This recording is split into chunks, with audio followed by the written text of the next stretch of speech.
Welcome to Look Around the Confederation. Well, we'll never fix that intro. I'm your host for the evening, Moose. And before we get started, please remember our disclaimer. The views and opinions expressed in this broadcast are not necessarily the views and opinions of the SCV, its GEC, nor Divisions Brigade camps, or any other subsidiaries.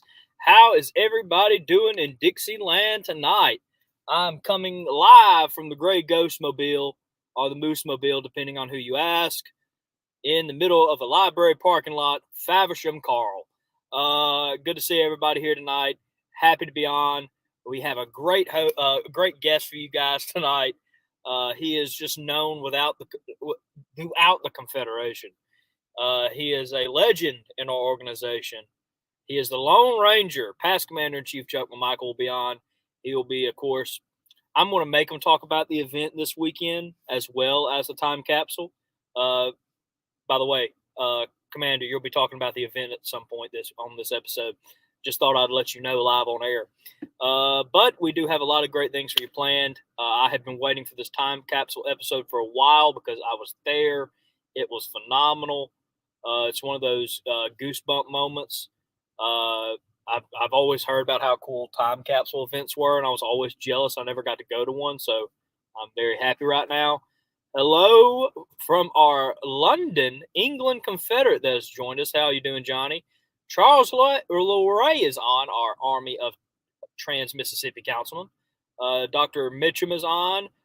The Ric Flair of the SCV, Past Commander-in-Chief Paul Gramlin's on. And Army of Tennessee Councilman Carl.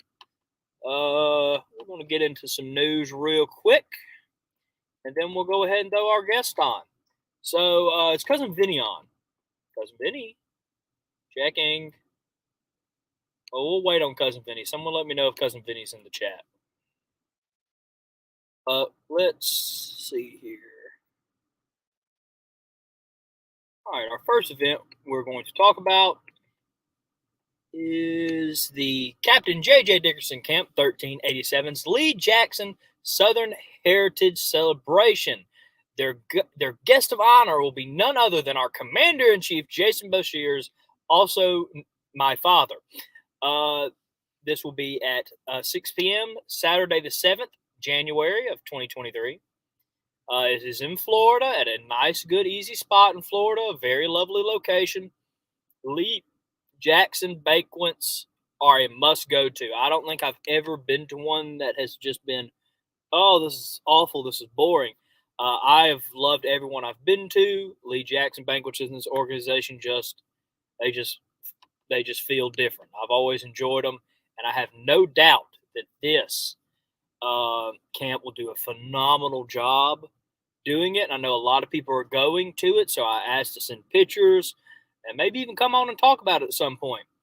We got people from Tennessee. We got the Army of Trans-Mississippi checking in. The whole Army. That is still the most impressive thing of my day.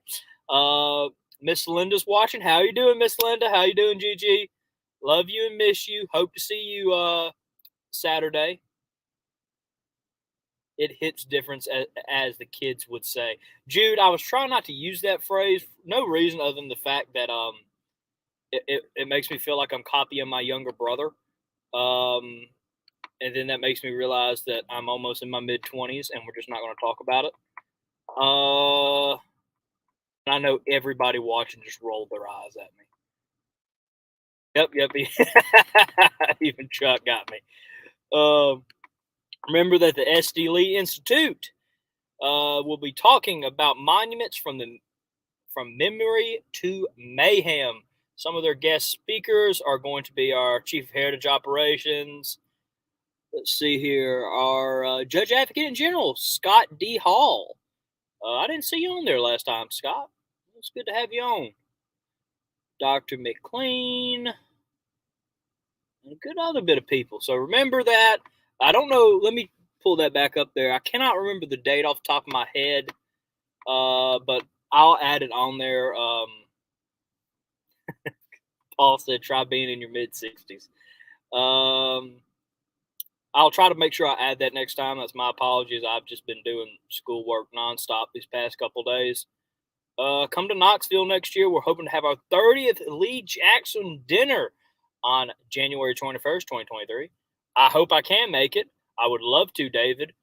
Again, send me the invitation or send me a poster of your event in directions, and I'll see if I can scum me up the money to go. See here. Good evening, everybody. Good to see everybody rolling in still.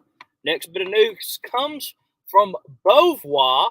Of course, Beauvoir a couple weeks ago had their annual fall muster event. I was honored to attend, representing the 3rd Mississippi Infantry. Where is it? There it is. So me and Daddy Moose took part in fall muster, of course, with the 3rd Mississippi Infantry. That's all of us there together. We had a fantastic time. Here's a close-up picture of me trying to look very serious. I don't really do well at that. My father looks like he's the Punisher off of Marvel. There's all of us marching. I love the 3rd Mississippi flag. There's the beautiful Beauvoir entrance sign, and then the historic home itself. It's just beautiful. I love it. Those flags, when we fly them during April and fall muster and other big events, I love it. They always give me goosebumps. Absolutely love those flags. It was a great time. Again, if you don't show up to fall muster, you are missing something. It is one of the biggest events Beauvoir has. And remember, Beauvoir is the last home of our only president, Jefferson Davis. And it is owned and operated, or owned by the United Mississippi Sons of Confederate Veterans. And so there's some bragging there, people. Let's go take care of it, and let's go have a good time there. Again, Miss Linda, I really, really hope I can see you Saturday. If not, I'm just going to tell Commander Gramblin to tell me where you are. I'm going to go find you and give you a hug. Let's see here. We got some news from the Florida boys now, from Mr. Sean. Thank you. Let's see here. A cemetery cleanup in Florida went very well. They reset a few headstones that got knocked over. They cleaned up, of course, the cemetery, had a great time. There's everybody involved there. Of course, the camps involved were the Lieutenant Francis Calvin Morgan Bogue's Camp 2150, the Confederate Cavalry Camp 2181, Stonewall Jackson Camp 1381, the General Juba A. Early Camp 556, and the Order of Confederate Rose Florida Society. It's good. Always good to go in there, clean your cemeteries up. Thank y'all for that. I'm glad y'all had a great time. I'm glad y'all reset some tombstones. That's a very important task that I don't think a lot of people tackle. It's a very hard thing to tackle. So I thank y'all for that. Thank you for going out there cleaning. And remember, use the CERT program. Let's see here. I've never been to LA. Do you like it? Are you talking about Los Angeles or another LA? Where is Beauvoir? Beauvoir is in Biloxi, Mississippi. Mr. Sean had something to say there. That was you talking. The tree was there because of the hurricane that hit just a couple weeks ago. Thank you for that insight. And again, thank y'all for going out. And I'm glad that y'all, our brothers and compatriots in Florida, are safe and y'all are getting back out there. So thank y'all for that. Let's see here. Got a last bit of news, and we will go into our special guest for the evening. Oh, I love messing with Chuck when he can't defend himself. Fort Pike, south of Slidell, is opening up for tours this Saturday, October 29th. All living historians are welcome to help with drills and demonstrations in and around the fort. Time for the event is 10 a.m. to 7 p.m. Don Green, who sent this in, suggests getting there at 9 a.m. for formations, and the event will start at 10 a.m., rain or shine. And, of course, with everything that we show on this Look Around the Confederation episode, all the news, all the events, if you can go to these events, please do. Support the ones you can. It's very important you show your support to your brothers and sisters doing these events.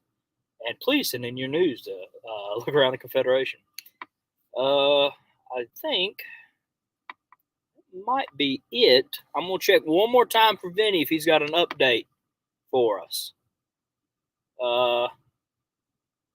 Carl said from where he is, LA means lower Alabama. Southern Flags and Quilts is in the chat. Speaking of which, Southern Flags and Quilts is one of our sponsors for today's episode. We were about to get to them in a second. All right, well, I've caught up on the comments. Want to make sure I got everybody's comments before we continued on into tonight's episode. Before we get into our early Pop-Tart break and bring in our guest for him to talk, he'll be talking, of course, about the time capsule, and then towards the end, just a quick reminder about the awesome event that is going on Saturday. Let's see here. Okay. Got everything ready now. Well, I say that. It's really, really sometimes can be harder than it looks with producing a show and hosting it by yourself. And I blame Connor. I always feel like that makes me feel better. And he's also my division commander, so I just blame him for anything. I blame him for the weather that goes wrong at SCV events. Please remember tonight's sponsor, Southern Flags and Quilts. Southern Flags and Quilts is a Southern company. So you're not sending your money off to the Yankees. You're not sending your money off overseas. You're sending it to a fellow Southerner in Alabama. High quality flags, historically accurate flags. And again, debatable. I think Mississippi is the heart of Dixie, but give it to Alabama and their tagline. She's in the heart of Dixie, Alabama. She works her butt off. She makes great flags, outstanding quality. Link is in the chat to go support her. Please go support her. Southern Flags and Quilts do amazing stuff. And if you don't believe me, let me pull up a couple of pictures of their work. You have a couple flags here. I'll throw this one on for Chuck. You got the Forest flag. You got a Tennessee flag. You got a mechanized cavalry flag. You got all these flags. And, of course, this one's a bit warm to my heart, but I am biased. I love that flag. I grew up under that flag, so I always love that flag. And if you have any guesses is her work really that good? Well, let me tell you from my personal experience. She sent SCV Chat a personalized flag for us. And I'm proud to unveil the SCV Chat's new flag. Boom. Outstanding flag. Great quality. I love it. I'm saving it to hang up at SCV Chat events. Again, take it from a customer. She does amazing work. And I hope to show you it in person, of course, tonight. I wasn't able to. I'm in my truck. Obviously, I don't have enough room to grab the flag and just hold it like this. I think it would do it injustice. But take it from a customer. She does outstanding work and will not let you down. So, again, links in the chat. Go support our friends at Southern Flags and Quilts and get you a lovely Confederate flag today. And we will be right back after these important messages from the Conway Twitty of the SCV, my father, about Elm Springs and our National Museum. There is a place nestled in the rolling farmland of southern Middle Tennessee. A home constructed in 1837, nearly lost to the ravages of war. Saved by a servant and a Confederate general. A place where families loved and lost. If walls could talk, what stories could be told? If a place, a home, can feel love loss, pain. Surely this is one of those places. Nearby is a more recent structure, and inside are the stories of heroes and heroines, stories of battles won and lost, stories of sacrifices made by the people of its native soil. A place that will tell the true and complete story of the Southland and the war fought for its freedom. From the causes that led to the conflict to the modern-day struggles to protect Southern history. Historic Elm Springs and the Confederate Museum at Elm Springs are the general headquarters for the Sons of Confederate Veterans. A place where the story of the Southland and its historic struggle is preserved and told. Come and discover your history.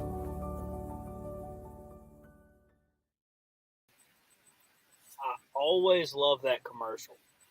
Not just because my dad does it, but just beautiful. It always warms my heart, Carl. Again, I want to thank you, Southern Flags and Quilts, for sponsoring tonight's episode, and again for all the lovely work you've done for us and the many other beautiful flags you produced. Again, their link is in the chat to go support Southern Flags and Quilts. Now, for the main event of the evening, the Lone Ranger, past Commander-in-Chief Chuck McMichael, is going to be forced to talk at whim and save this episode, like always. Yes, I have. Kind of though, Chuck. I have all kind of episode saving plans. Okay. I'm going to take over just a few minutes now. I got stuff I need to do. First of all, I would like everyone, I don't know if it got mentioned on here or not, but a minute for the passing of past Commander-in-Chief Ed Deason. Last Wednesday, Commander Gramblin and I, Commander Bo Shears, past Chaplain Herman White, and Executive Director Adam Southern attended Ed's funeral in Columbia. He was buried in Mount Pleasant, fittingly, a cemetery called Arlington Cemetery. So Ed had, of course, Marine Corps honors at the graveside, the flag ceremony and the playing of taps. And there were two Marines there to do the presentation of that because Ed had served many years in the Corps, had done two tours in Vietnam. For those of you that know anything about Vietnam, he was at Khe Sanh. Anybody that knows what Khe Sanh was just did a shiver. It was a very tough siege that they were surrounded by. And then he was a school teacher and a football coach. We talk on here a lot about the coup. Well, there was another time the SCV got saved, and Ed Deason did it. It was back in the 90s when one past commander was kind of doing stuff at headquarters he ought not do, and him and the executive director then got into it, and there was a big legal battle and a big lawsuit, and everybody got fired, and the SCV had to pay out money. Well, Ed Deason was the chief of staff then.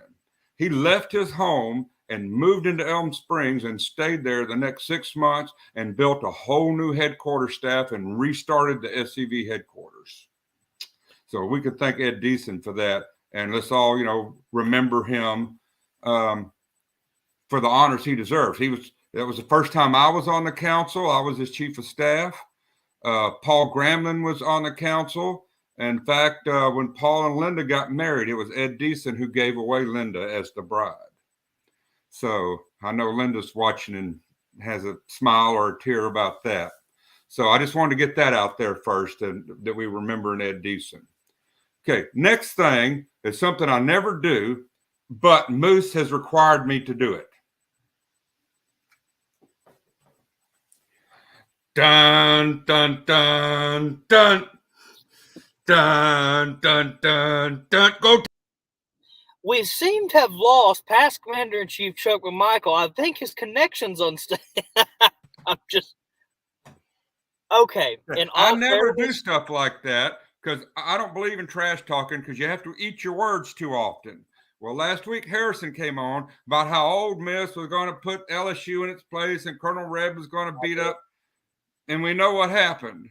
The number 7 undefeated UMiss Land Sharks got beat down by a rebuilding first-year head coach, Louisiana Fighting Tigers.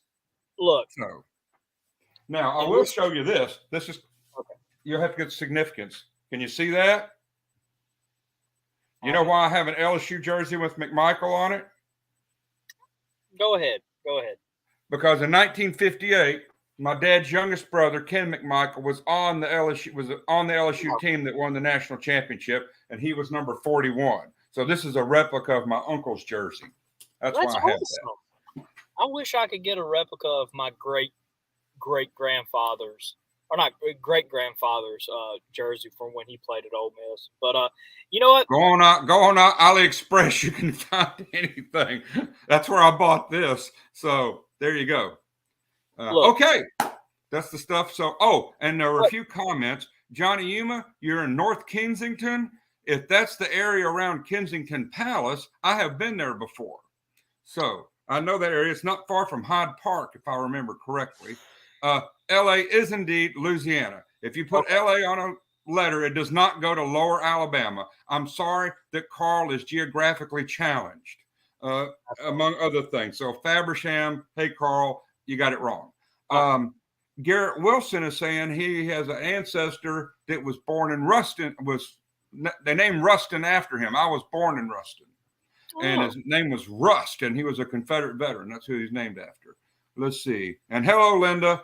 And one other thing, they're saying Heart of Dixie. Doug is saying that's why they play the SEC tournament in Birmingham every year. Wrong, Doug. I have to stand up for my honor of my cousin who lives there. They play the tournament in Hoover, Alabama. Not Birmingham exactly, but in Hoover. So my cousin, his family lives in Hoover. So I did that for his sake. Okay. I'm ready to move on now. Before I let you continue, I got to defend myself just a smidge. All right. So for reference to everybody, because I got a lot of questions on this, and you kind of reminded me of it. I'd forgotten about all my trash talking of LSU this past week. And I'll give it to you. In a rivalry as strong as Ole Miss and LSU, people are like, are you mad they rushed the field? No. If it was flip-flopped, I would hope that we could rush the field. Are you mad at all the trash talk that I'm getting thrown back at me now that we've lost? No, because, again, I would be doing the same exact thing, and I just started doing it early, and Chuck called me out on it. I have no problem with that.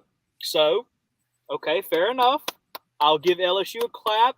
You win this year, but I will be right back to trash talking y'all next year. That's fine. Oh, yeah. Every once in a while, a pig finds an acorn. Oh, yeah. But, or should I say a bear or a land shark or something? We don't know. And for the people that are confused about the Ole Miss guy disappearing and then coming back out as a Liberty fan, for those who don't know, when Ole Miss moved the monument, I started supporting Liberty more. I was a big fan of Hugh Freeze when he was coaching at Ole Miss. When he went over to Liberty, I watched his career, but I wasn't a fan. And then after they moved the monument, I started going for Liberty for the majority of sporting events, basketball and football. And so my friends were calling me out on that, the fact that I talked smack all week to LSU fans. It's an Ole Miss tradition. And then when Ole Miss lost, I started talking about how Liberty won their big game that weekend and was basically ignoring the fact that Ole Miss lost. And so my friends made that meme in response to me ignoring that Ole Miss lost for the whole weekend. But again, congrats on y'all's victory. I'm man enough as an Ole Miss fan to say congrats to the LSU people out there. I hope to see you guys soon. And who y'all playing next week? We have a bye week this Saturday. That's why we planned the monument dedication for this Saturday, because there wasn't an LSU game people would have to worry about missing. That's how things work in Louisiana. You don't plan weddings or even funerals when LSU is playing. Fair enough. Jude said you might be going to Liberty soon. It's a great online university. See here. Jason says, our commander-in-chief says, sorry he's late. He's been in a Zoom about the Stephen D. Lee Institute. or no, a Zoom about the Stephen D. Lee that will be held the last weekend in February around Tampa, Florida. Expect details in a few days. Yes, awesome. And, of course, welcome, Commander-in-Chief Bo Shears. Thank you. We definitely didn't talk smacky about you at the beginning of the show or before we went live. No, I would never do that to you. You're my father. I had to give him a bit. I had to mess with Jason a bit. All right, now that I've defended myself and explained the Liberty meme, let us continue on with this regularly scheduled program. Yeah, I think we have something to talk about. Got me on my rant box. But you go ahead, Commander. The show's all yours. Well, the first thing we're going to talk about is the time capsule opening. It's a weird thing. In a way, you should never know what's in one. And there was a person who can be curmudgeon, and he knows it, said, why are you opening the time capsule? Well, we didn't dig it up or unearth it or anything. The law went against us, and they just handed it to us and said, here. It's not like we could just put it on a shelf somewhere and never look inside of it. So that's why we opened it. And so I found out he had, your gumbo may be better than mine, Carl, but it damn sure ain't better than Belinda's. I can guarantee you that. Because I don't cook gumbo. Anyway, so we opened, there were 2 time capsules. Show the first picture. Okay, here's what the monument originally, where it sat in front of the Caddo Parish Courthouse. Okay, there was a time capsule up in the top part, and that's the UDCs. But if you look on the ground in the very front there, you see another little marker. Okay, the UCV held their 46th reunion in Shreveport in 1936. And that was a stone put there to commemorate the 46th UCV reunion. And so when this whole court case thing and the parish was allowed to move the monument, which is, of course, the second thing we'll talk about tonight, the court ruled that the SCV owned the small monument because we are the inheritors of everything UCV. All right, you can take that one down now. So we got the time capsule, and we made a plan to open it up because we assumed there would be some interesting things in there that would be of note, and also to continue if anything in there needed additional preserving after all these years, which is, was another issue. If there was something in there and it had started to degrade, we could fix it up and keep it right for the next generations. So, yes, Carl, you should never challenge my wife on cooking. Johnny Yuma, we can teach you to make grits if you'll get over here. Yes, Jason, it is amazing artwork, and it looks even better where it is now. You just wait and see, you'll see pictures later. And so I went and rented a place. It was Scottish Rite Temple, and Moose can tell you, it was an awesome looking place. It looked like something from like an Indiana Jones or Bond movie. It was like the secret lair of the still continuing Knights Templar or something, like that, which in a way is kind of what they intended to be. Huge pipe organ, ornate frescoes all up on the ceiling. It was like an old Sanger Brothers theater from the Victorian and the Art Deco age. So it was a great facility. So we set it up and we sold tickets on Eventbrite. And we didn't tell anybody where it was going to be beforehand because that's the way they wanted it. And we had around 100 people there, which is about as much as we wanted there for an event like this. And I researched and thought about ways to open this thing. It is a solid copper box about the size of a briefcase. Yeah, there you see it there. That's how they turned it.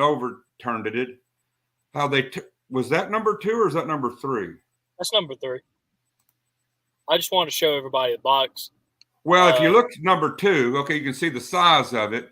That's me and Dave Nadler, who is the Louisiana Division Judge Advocate, who was also the attorney for the UDC. So he is highly responsible for us receiving the time capsule. You'll also see on the trailer there the actual marker, and we do have a plan and a place where the marker is going to go back up in town, where there is another Confederate monument. There'll be more details on that after the first of the year. So we showed up there. Okay, you can show 3 now. So there's the marker that we have that we'll be putting back up later. And there's the size. So you can see the size of the marker there based on the size of the box. Okay, number 4. Okay, this is inside of the Scottish Rite. You can see on the back to my left back there, we had a table set up with an ATM flag so people could have their picture taken with the box before the ceremony started. And a lot of people did that. And it was a really cool thing. Okay, so 5. Okay, this gets to where I researched how to do it. You see all the people in the auditorium style seats in the back. With me on the right there is Dr. Gary Joyner. He's the chairman of the Social Sciences Department at LSU in Shreveport. He's also a member of the Lieutenant General Richard Taylor Camp. And then also standing up there is David Hill, past commander of the Taylor Camp, past commander of the Louisiana Division, and at one time maybe still chairman of the Graves, the National Graves Committee. And so the plan was, and I saw some of this online, and I had to do, we took clamps and put boards on each side of it. And I used a vibrating saw instead of like a rotary Dremel, but it's the size of a Dremel, because I figured that would throw out less sparks and things like that. And the boards clamped each side worked as a guide for the saw to be able to cut straight down and not damage anything that might be close to the top, because it was pretty solid. It was pretty heavy to start with. Okay, so you can go to 5. All right, so this is what it looked like when we first opened the lid. Now you can see on the outside, the copper is just kind of faded. There's some oxidation. You know how copper turns green through oxidation, but that was the very first thing you could see. Of course, we were wearing, white gloves. Somebody said, well, why didn't you wear plastic gloves? Well, most of your plastic gloves are latex, which are petroleum based, and you would get maybe oil residue. So we wore the cotton gloves. And so the thing on the top there was one of the newspapers. All right, so you can go to the next picture. Yeah, and there we are. And so that was kind of on the top, was more newspapers. Now, as we were taking these items out, David Hill had set up a projector that was Bluetooth to his camera. So he would take a picture. We'd lay the item out on the cloth. He would take a picture of it, and it would show up on a big screen so everybody in the audience could get a close-up look of what we were taking out as we were doing it. And then we were putting them in like plastic type specimen bags after that. Okay, so that was the point where I told them they had to quit taking pictures, because I didn't want them to see what else was in the box before we got to them. Okay, what this is here is a list of everything that was in the time capsule, put in there by the people who put it all in there. Also in there was a card with the guys that signed who did the actual sealing up of the time capsule. I thought that was really interesting.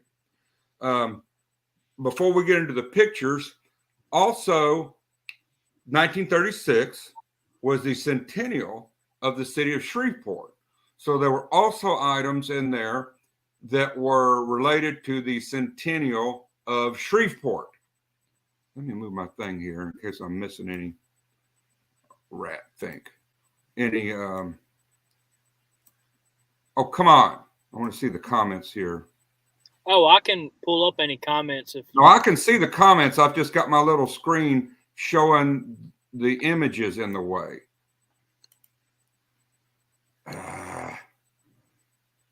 Okay, let's see. Yeah, wow. Yeah, 86 years, 1936 was the question. And then, yeah, wow, indeed is. And then Alan Lawrence has his granddaughter there, which we'll see a picture of later. Y'all, time box things of the day. Yeah, very interesting. All that stuff that had been sealed up since then. Yes, we will be doing some other time capsules in the future. 1936. Okay, well, that was the Spanish Civil War. So I guess Ernest Hemingway wasn't there. He would have been in Spain during then. All right, so that was a list of everything that was in there. So there were some newspapers from special edition of the Shreveport, which there used to be two papers, the Times and the Journal. And they were local and real newspapers back then. And so they had some about Shreveport stuff. There was a Shreveport Centennial coin in there. There were several letters in there from local officials recognized the reunion and thanking the veterans for coming and that sort of thing. David, I would have to look at the newspapers, but by 1936, there weren't a lot, but it wasn't two or three. I've read some of the newspaper accounts, which you can find online, and it was a pretty good amount. They had, and of course, David Hill, I forgot to mention, thanks for the question, did a program before we opened it on the 1936 reunion, which was very informative and had pictures from the original reunion.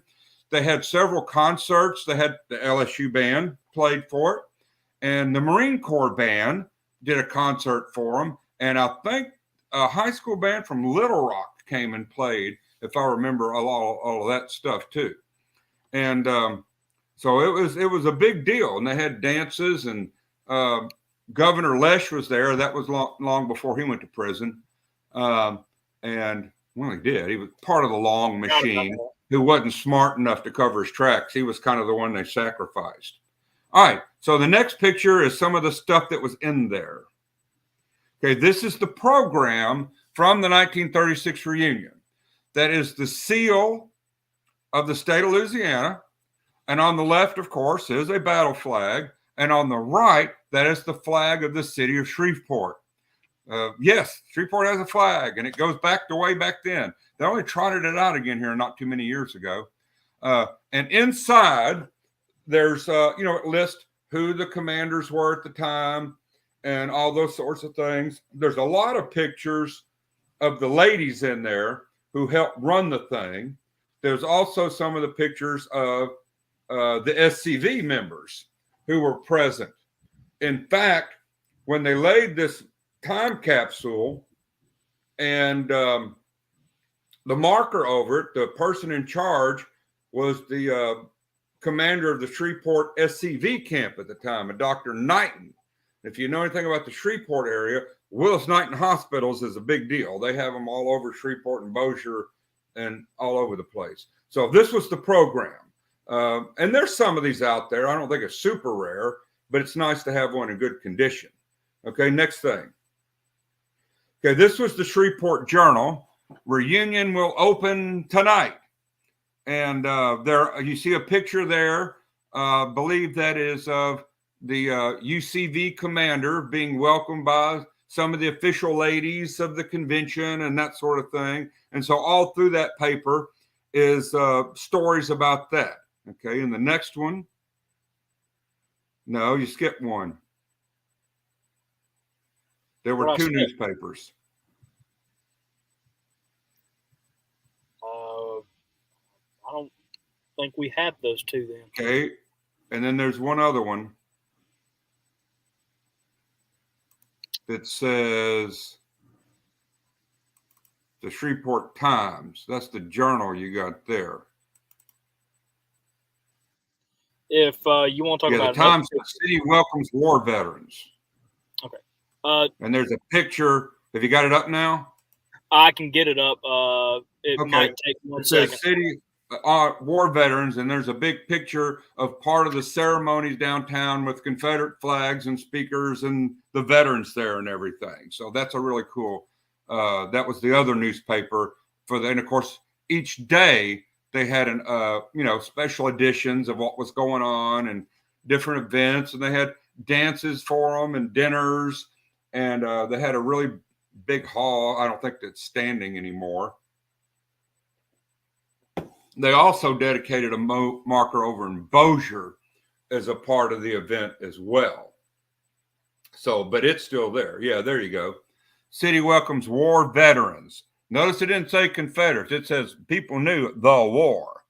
And that's a picture of them being greeted downtown. You see on the lower left there, the picture, you can see it looks like it's actually a third national in that picture.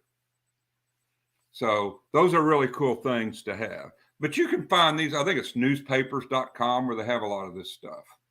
Okay, next. Here we're taking out some other items. This is a 1936 map of the area. Okay, next. All right. This is why I had the pictures stop of inside the box, because I knew what was in there and I was shuffling it underneath other thing so I could make sure I took out last what I wanted to take out last. Okay, what that is, if you'll hang on, that is a 48 star U.S. flag that they used for the reunion, and they put it in the box. If you'll come back to me here for a minute, Harrison, take the picture down. See, this is it right here. And you can see it's in really, really pretty good shape.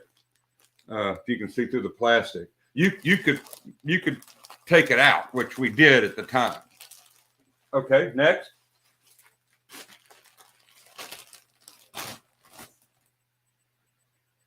This was the big moment. This is where we pulled out the Confederate battle flag that was in there. My gosh, I haven't seen, I don't know if there's any newsreels from that reunion. I would guess probably somewhere there is. We'll talk about that in a minute, Johnny Yuma, or whatever your real name is. I know where Johnny Yuma comes from. Moose may not, but he was, The Rebel was a TV show named Johnny Yuma. So back me up on this if I got it right, Moose. When I took out that battle flag, I believe there was an audible gasp from the crowd there. Was there not? Oh, yes, definitely. Not only because there was a flag in there, which we had all been hoping for, but the condition it was in. I mean, look how bright those colors are there. So we took it out and we had cloth over the table and we laid it out on the table. Okay, but first, if you want to come back, hang on. Okay, so here it is. And it's hard to tell in this light, but it is like almost brand new looking. Let me kind of fold back the plastic a little bit. And I can eke it out a little bit. But look at that. That cloth looks almost brand new. It's a little bit faded. It's brighter than it's looking like on the screen. But you can see. And y'all got to touch it with gloves on, and you can tell them, Harrison, it was almost like a brand new flag. It was phenomenal. Yeah, so you can go to the picture now with the table. Okay, no, one more. Where it's unfolded. Yeah, okay, now go ahead. It was amazing and a remarkable state. For those who don't know, my first year of college, or 2 years, I was going to be an archaeologist. So I studied artifacts handling, artifacts, conditions, and I got to understand how something could deteriorate over time and how impressive something like this to be in the condition it is. Almost brand new. I mean, it looks like that they put that in there yesterday. It is one of the best kept artifacts I think I've ever seen. I was going to mention this. Paul brought it up.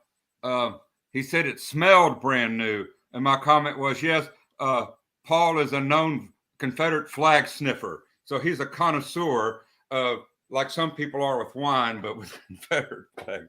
But he's right. It had a new flag smell, if you want to call it that. That's what amazing condition it was in after 86 years in that copper box. Just outstanding. So just really amazing. Okay, next picture. Okay, this is more people, and we let everybody who was there a chance. You can see the other table, all the newspapers and everything. We laid them all out in the plastic bags, so everybody that was there could come by and get a real good close-up look. And I had extra white gloves there that people could share so they could touch the flag. Now, what's unusual also about this flag, if you look at most reunions, you mostly see an Army of Tennessee flag, a rectangular one. This was an A&V style, proper dimensions. It was a 48 by 48 style A&V battle flag, which I thought was interesting. And, you know, all sewn, not printed. It's a handmade, as it were. So very exciting. So I see these questions here, Sean. I'll get to that when we get to the end. Yeah, okay, Juan Zapata. I love your taco shells, by the way. All right, so this is a great picture. Alan Lawrence is in the chat right now, and he was talking about having his granddaughter Lily there, and that's Lily.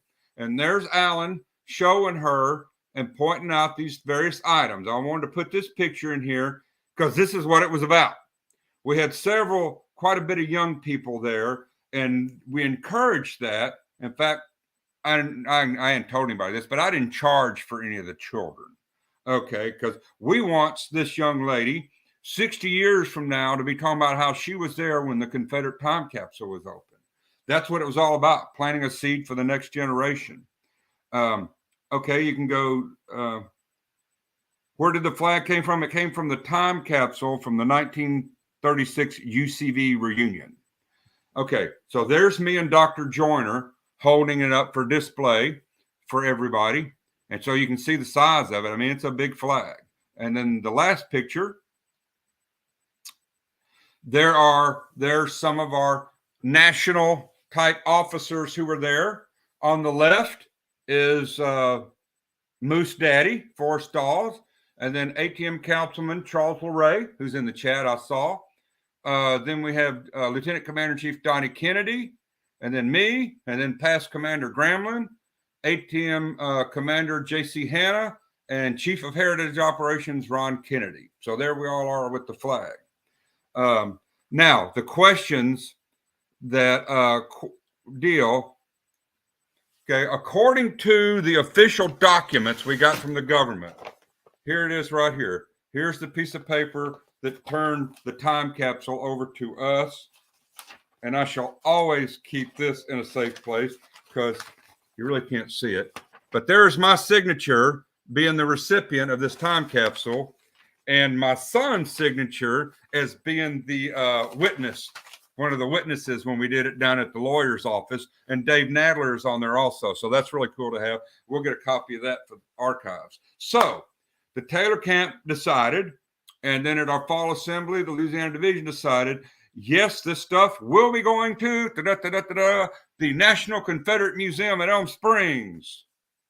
And there was a, either that was your floating head, Charles, or Forrest had grown another one. You see like a little mannequin head, you know. So, well, Lily can be in any picture she wants to, Alan. Yes, Calvin, unbelievable flag. Now, we didn't know about the Shreveport stuff that was in there, but our contention is whatever they decided to put in there should all stay together. And when Paul and I were up at Elm Springs, we talked to Jason and Adam, and they agreed. And I talked to Jimmy Hill, who's kind of putting all that stuff up there, which, by the way, we went to the museum. It's fabulous looking now. But on the inside, so much has been changed since the reinterment. And he agreed. So it's all going. The flag, I've suggested, since it's so gorgeous, that it not be flat mounted. with a backing. I think it needs a double side glass, so when it hangs from the ceiling, you could see it from both sides, would be my suggestion, and it could hang over the case where the rest of the artifacts and everything were. So that's probably I've talked to Adam and Jimmy both about that. So that's the plan with the time capsule. You know, the box and everything probably will be taking up there at the March GEC meeting. Yes, David, you were there too. It is impressive. Jimmy's just done a great job on the timeline and everything else that's in there. All right, so do you have questions or anybody else anything on there about the time capsule? Let me go through the questions I've got marked real quick. Thank you, Mr. Sean, for sending in some stars. Thank you for your support of the chat. I think you answered the majority of the questions that I saved anyway. Although Charles's comment up there.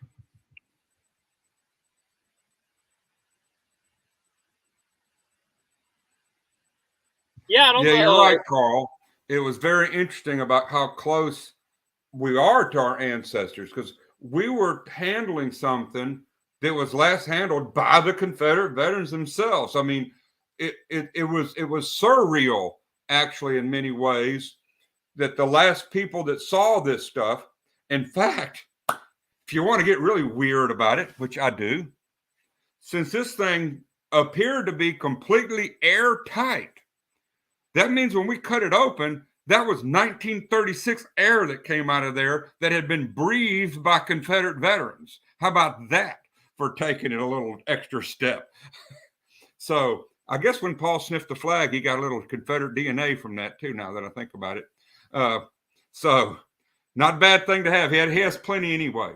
So you're right, Carl. It's a weird, and you'll get to see this stuff when we get it to Elm Springs, but it's just weird that here you're looking at something that was last held by the actual Confederates at their reunion. And of course, the SCV is who should get it. I mean, we are them, both in purpose and lineage and ancestry and all that stuff. I say several times in speeches, I may say it again Saturday, they weren't just the Southern people. We're still the Southern people. We're the people they were fighting for. So to have their stuff that they put out, Confederate veteran fumes. I prefer to say maybe their aura. I don't know that they had fumes. So I don't know. What's a better term? I don't want to say vapors either. That meant something very different back then. Yes, surreal is the word. Definitely, Carl. It was very surreal to be seeing this stuff that, if the world was sane, we would have never seen this stuff. It'd still be sitting out there to see. Thank you, Carl. Yes, we did handle it. I tried to do it as professionally as possible and handle everything with care. And I've put everything, or nice static proof bags and all that stuff. So by the time we get them to Elm Springs, they'll look just like they did in the box.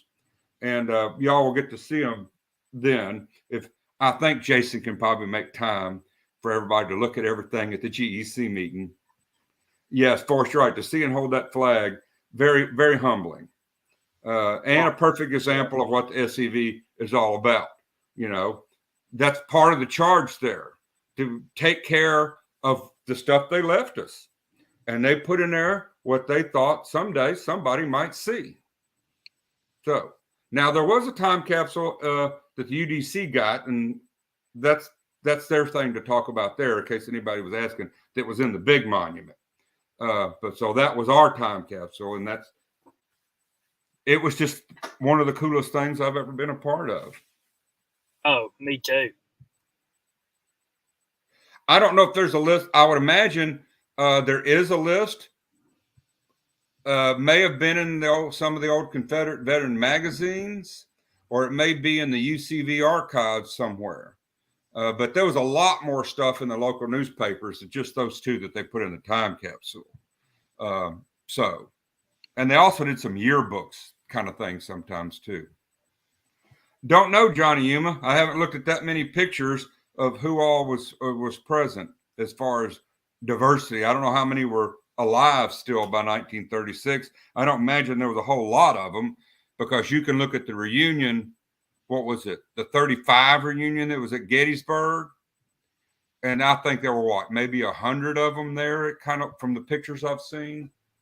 And what was their last one? Like at the late 40s or something, I think. It shocked me. It was either in the mid 40s or late 40s. It shocked me. I remember being like, wow. Right. Chris, I do not know what the oldest UCV time capsule would be that remained unopened. Oh, time capsule? Well, we don't know. Because we don't know we didn't know a time capsule was under this marker till they pulled it up. So there you go. Yeah, because they didn't plan on these monuments to be moved. And unless they say a lot of people nowadays would be like not to be opened until so. Right. Well, that's a real time capsule. The UDC ladies called this a memory box. So maybe that's more apt. But yeah, if I'm ever putting up a time capsule, I'm going to put a date on it. In fact, we've talked about doing that, is putting up a new time capsule at the monument, not under it, but next to it, and then have a date where it can be opened and everything. That's 1951 cool. Richmond, David says. So there you go. I think there were maybe just 3 or 4 Confederates there at the time. Calvin asked, was there a marker on the flag? I think what he's asking, okay, on the hoist, the white part on the end, it just says Flag of the Confederacy, 1861, 1865. That's what they wrote on there. They did not put the reunion date or any of those sorts of things on it. Yeah, you're right. I think there were 3 there. 3. Yes, Calvin. Correct. There were 3, I think. I think one of them was from Louisiana or Texas, Williams, who was supposed to have been the last Confederate to live, even though there's some controversy about maybe he took his brother's service record. I don't know. I'm not getting into all that tonight. So that's for other people to argue about. I'm worried about all of them, not just who was the last. You know, he was the last Confederate veteran, but he wasn't the last Confederate. Very true. So there you go. All right. So we're getting nigh. You want to go ahead and jump to Saturday for a minute? Yeah. We can go ahead and jump to Saturday. I just wanted to point out, again, thank you. I wanted to thank everybody that put that on. It was an outstanding event. I was honored to be there. It's one of those moments in this organization that is a true blessing to be a part of. Phenomenal moment in time that I will always remember. And so I want to thank everybody that put that on. It was amazing. And now let's talk about some other history. Well, one forgot. We did have a professional videographer there. At some point, there will be video of the opening of the time capsule. So, all right, go ahead. All right. Now let's get ready to talk about some more history that y'all are doing this weekend. I saved that for y'all. I've been working on that segue. Yeah, so there you go. We're going to be, and there it is in its new spot. It's beautiful. You could see it. I was down there yesterday moving chairs for the event, and you can see it from way down the road. I mean, it's there on an original battlefield at Pleasant Hill. There's also a cemetery next to it that there are Confederate veterans buried in. There's a belief that there are burials out on that ground from when the battle was there that aren't necessarily marked. So this is the new place that the monument is, and we're going to have the rededication Saturday, day after tomorrow. And on the flyer, you see a link there where you can go and get, there's the link where you can have all the information. Now, you know how some of our people are. Oh, it might rain. I'm not going to go. Don't be that person. Yes, there's a chance of rain, or as we used to say in Tiger Stadium, a stiff dew, because it never rains in Tiger Stadium. I will say it never rains on a Confederate monument. Okay, I'm going to get Larry McClooney to use some of his juju on that so it doesn't rain on us. You know that story.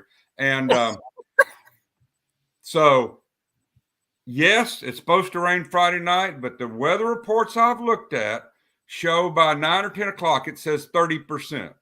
From my long experience on this earth and having a mother who was a weather nut, would have the Weather Channel on forever.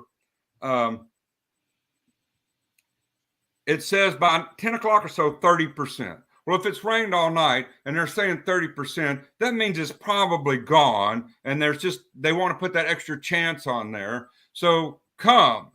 If you want to bring a poncho or umbrella, do it. Okay. You're not going to get another shot at this.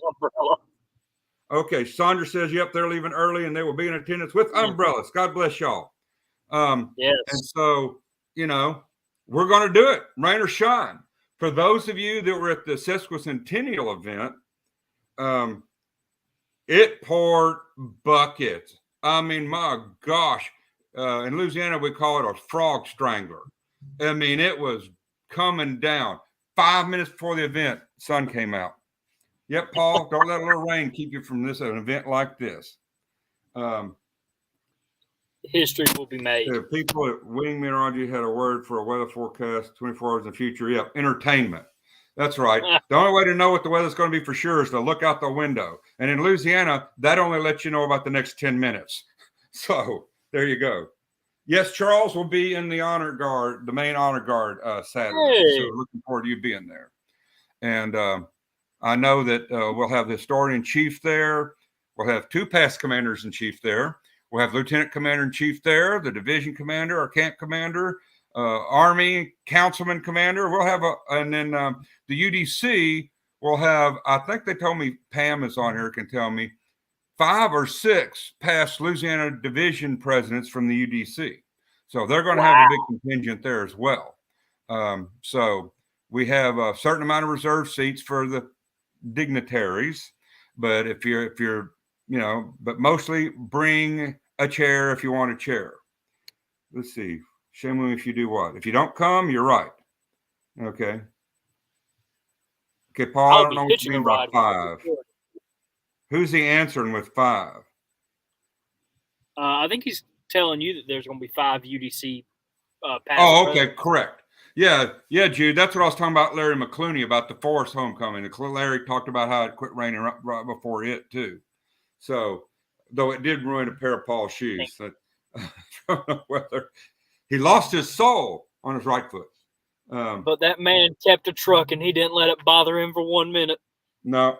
I was walking right behind him. I was honored to escort General Forrest to his final resting place. And I remember passing his shoe. So, yep, we're doing the rededication or dedication, however you want to look at it, because it's in a new place. And, Johnny, when Louisiana, it's a frog strangler. In Mississippi, it's a stump mover. And in Alabama, it's a gully washer. So add that to your Southern lexicon there. Mississippi's got some various language for it because our weather changes like the wind. Well, our changes with the wind. Yeah. You can't trust a Mississippi weather forecast.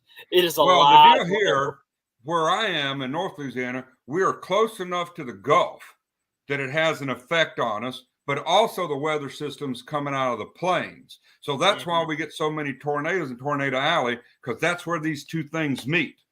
From East Texas, Louisiana, up to Missouri, and into Mississippi and West Tennessee, that's kind of Tornado Alley. And, of course, Oklahoma, they keep them for pets. They have so many of them. So that's the thing Saturday. I hope to see a lot of y'all there.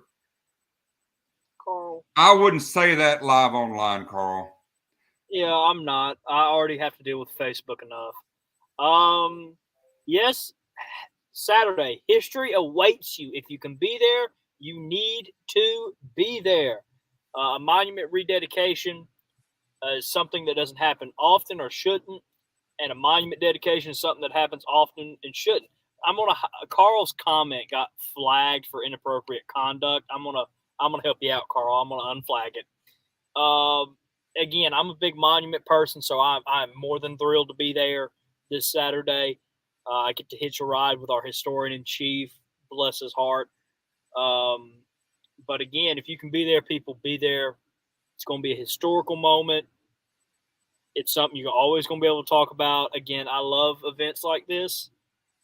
These are the kind of events. It almost feels like Christmas or something. Like Christmas Eve is upon me. I get so happy when an event like this is around the corner. So if you can make it, make sure you're there. Yep, and Johnny's asking about the weather. It's supposed to be nice. Oh. By the time of the ceremony, it should be low 70s Fahrenheit. So that's great. For wearing your either your wool or a SCV blazer or anything you have like that. Or if you're the Ric Flair of the SCV, past Commander-in-Chief Paul Grambling Jr., you wear just the best suit and tie you can possibly find. And yes, it's hot, warm, and cold all at the same time here in Dixie. That's usually how it goes.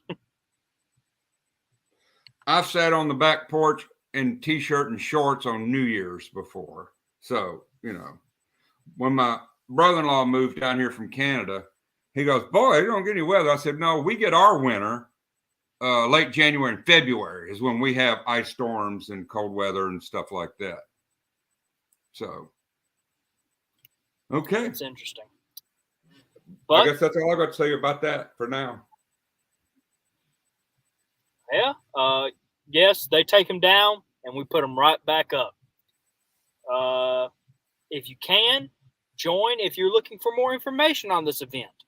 The link is in the chat. It will be posted on our Facebook page after the show, along with any other event that is happening.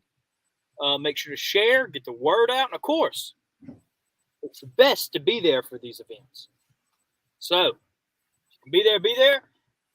Tune in Monday, same Confederate time, same Confederate channel, for our Hearth and Home episode. We will have our executive director on, Adam Southern, and he will talk about the museum in Elm Springs, updates and whatnot. I don't think there's anything yet for the month of November for Look Around. I would have to grab my schedule book to make sure. But if you are a camp or division that have a project that you'd like to talk about live on Look Around the Confederation, you can email us at scvyouthoutreach@gmail.com. And make sure you send your news, pictures, short videos, and write-ups to scvyouthoutreach@gmail.com, and you'll be featured on the upcoming episode of Look Around the Confederation. I have been your host of the evening, Moose, joined by the Lone Ranger, past Commander-in-Chief Chuck McMichael. Thank you all for tuning in. Make sure to share this episode. Get it out there, people. Again, if we're just talking to the choir, that's good. We need to get our own information out there, but we also need to expose some people that might not have the chance ever to hear our side or know anything more about us. So make sure you share this episode. Make sure that if you are at the event Saturday, you come and see me. And make sure, of course, that you're there Saturday so you can be a part of history. Again, thank you, Past Commander-in-Chief Chuck McMichael, for coming on. Thank you all for tuning in. And remember to stay Southern, my friends. Good night, everybody.